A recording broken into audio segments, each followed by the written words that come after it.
রহমতুল্লাহি ওয়া বারাকাতুহু। হরমুজ প্রণালীতে প্রয়োজনীয় জাহাজকে নিরাপত্তা দিবে মার্কিন নৌবাহিনী। আপনারা জানেন যে হরমুজ প্রণালী এখন এই মুহূর্তে বন্ধের ঘোষণা করে দিয়েছে।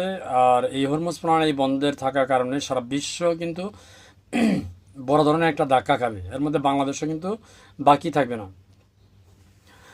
যদি প্রয়োজন হয় তাহলে হরমুজ প্রণালী দিয়ে চলা জ্বালানিবাহী ট্যাঙ্কার জাহাজকে নিরাপত্তা দিবে যুক্তরাষ্ট্র নৌবাহিনী।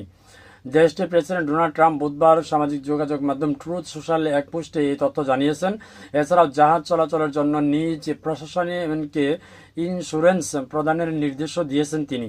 ট্রাম্প বলছেন, যদি প্রয়োজন হয় যত দ্রুত সম্ভব যুক্তরাষ্ট্রের নৌবাহিনী হরমুজ দিয়ে ট্যাঙ্কারকে নিরাপত্তা দেওয়া শুরু করবে। যাই হোক, যুক্তরাষ্ট্র বিশ্বব্যাপী নিরাপদভাবে জ্বালানি সরবরাহ নিশ্চিত করবে। সূত্র হচ্ছে AFP। মানে যুক্তরাষ্ট্র সারা দেশের নিরাপদ দেবে। খেরে ভাই, তোরা নিরাপত্তা দেওয়ার কেনা? তোরা যুদ্ধ লাগাচ্ছিস, আবার তোরাই বলতেছিস নিরাপত্তা দিবি। বাহ, কি চমৎকার! আর আমরা আরব দেশ যারা আছি এরা বসে বসে আঙ্গুল চুষতেছে। মানে আমেরিকা 5টা গোলাম হয়ে গেছে। যাই হোক, ইরানকে আল্লাহ তাআলা হেফাজত করুক, আমিন।